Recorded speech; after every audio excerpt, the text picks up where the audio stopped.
This is Vijay Pambwani and I'm recording this video for you from my residence. I'm still indoors obeying the lockdown instructions. I hope you're keeping yourself safe and at the same time, very important that you're watching the markets so that you do not miss out on the pulse of the markets, the daily subtle changes that are taking place in the undertone, which is usual for financial markets to undergo at all times. Please do not lose touch of the markets, or you might just miss out on the day the markets decide to change their minds.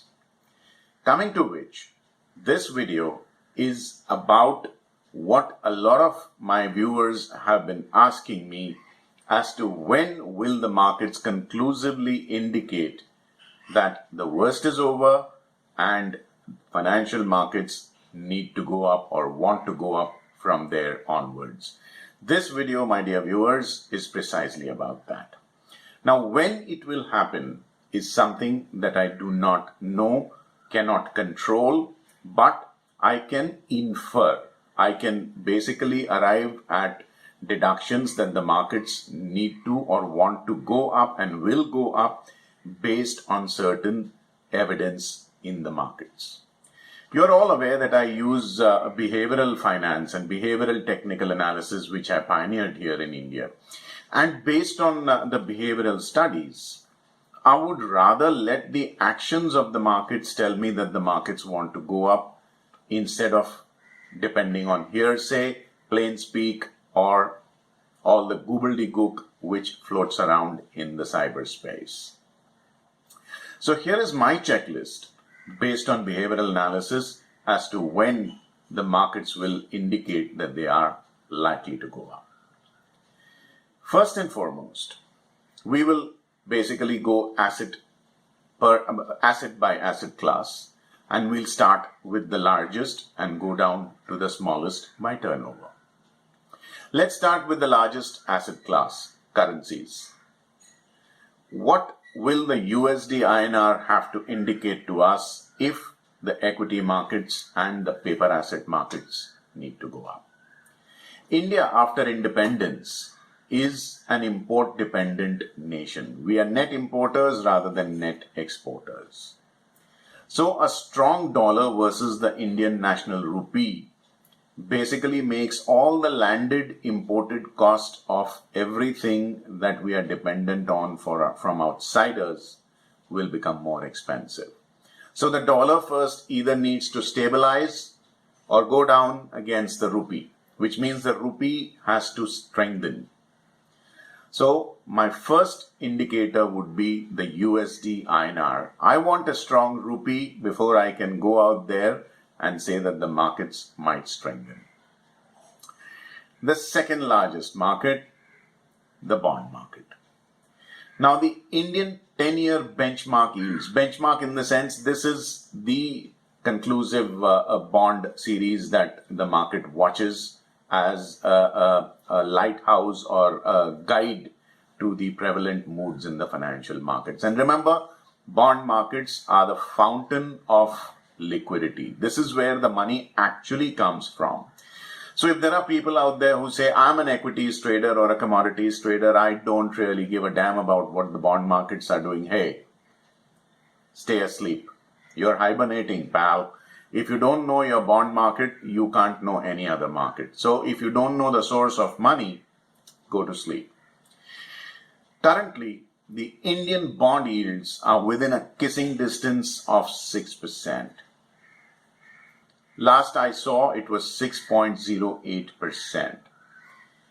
Falling yields would mean rising bond prices. If bond prices are rising, which means that people are so scared of other risky assets that they are buying bonds, equity markets cannot really rise.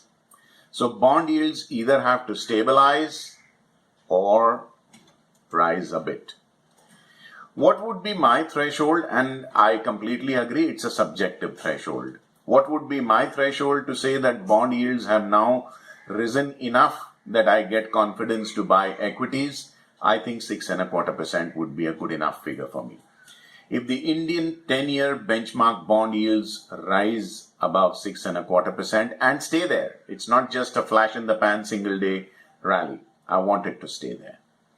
If they rise above 6.25% and stay there, that's another green flag for me that the equity markets is now getting into a semblance of sanity mode, and it might just get a little more confident of going up there. The third largest asset class, the commodities market. What do commodity markets need to indicate to me before I can go out there and start buying paper assets like equities? First of all, the industrial commodities, the raw materials like base metals, must start going up, which tells me that factories around the world are now restarting production. They're coming back to life, and consumption figures need to rise at least for a few weeks in a row sustainably, and it should be noticeable rise in consumption figures. Believe me, the data is available out there in the free domain. A separate video is called for to tell you where to look for this data. But I'm keeping an hawk eye on seeing whether consumption of industrial metals, especially base metals, is rising or not. On the flip side, I want to see the prices of the fear assets, which is bullion, either stabilize or go down. Whenever there is panic in the markets, by default, investors tend to rush towards the safe haven of buying bullion. So bullion needs to either stabilize or go down, so that, and at the same time, the industrial assets need to go up. It must be simultaneous, not either or. So if bullion is to go down and industrial metals are going up, this tells me that investors are saying, okay, let's not hide behind bullion. Let's also buy aluminium, copper, lead, nickel, zinc, etc., because factories are now coming back to life. This must happen simultaneously. Crude and natural gas prices must stabilize. There's no point in unnerving traders in any asset class.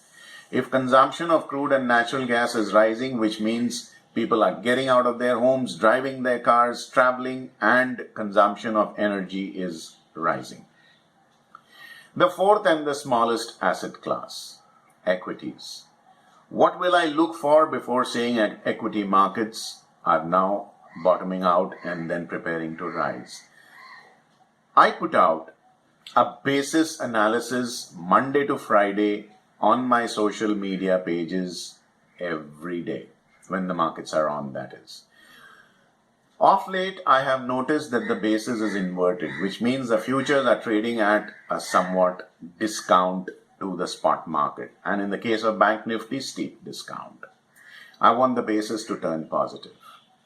I want the derivative chain analysis to basically tell me that the cost of carry is positive, noticeably so, not in fractions, but in rupees. I want a broader segment of the market. In the case of the Nifty 50, which comprises 50 stocks, at least the top 15 to 20 items to rise in tandem for a few days in a row. And those stocks must be at also a premium to their cash market. In the case of the Bank Nifty, I want at least 4 to 5 frontline index composite banking stocks to start rising, and here again the futures must quote at a premium to cash. All these 4 asset classes, the signals emanating thereof before I can call a bottoming out process, must happen concurrently, simultaneously, at the same time. This is not an if or condition. All must be met, or I don't write out a check and buy equities. It's pretty simple. I'm a risk-averse guy. I do not want to take away the money that belongs to my family by gambling it away. So unless the weight of evidence that I am watching out for is conclusively telling me that I must go out there and put my neck out on the chopping block in order to risk earning a profit, I will not take unjustified risks. So friends, I've given you my checklist. Please feel free to monitor the same.